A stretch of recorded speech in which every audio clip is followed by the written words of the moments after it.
রাজধানী ঢাকাসহ দেশ জুড়েই চলছে ছিনতাই, রাহাজানি আর চুরির মতো ঘটনা। সেই সাথে বেড়েছে ধর্ষণ ও জীবন নাশের শঙ্কাও।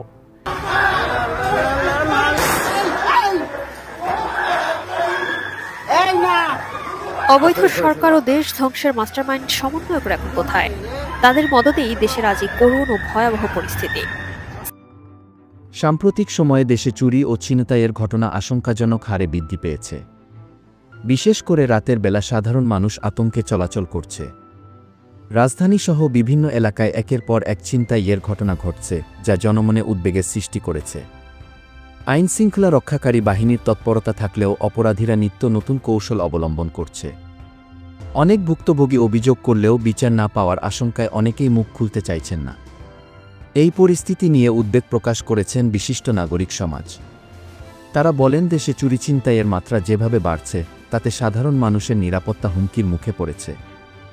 আইনশৃঙ্খলা বাহিনীকে আরও কঠোর হতে হবে, না হলে পরিস্থিতি আরও ভয়াবহ হতে পারে।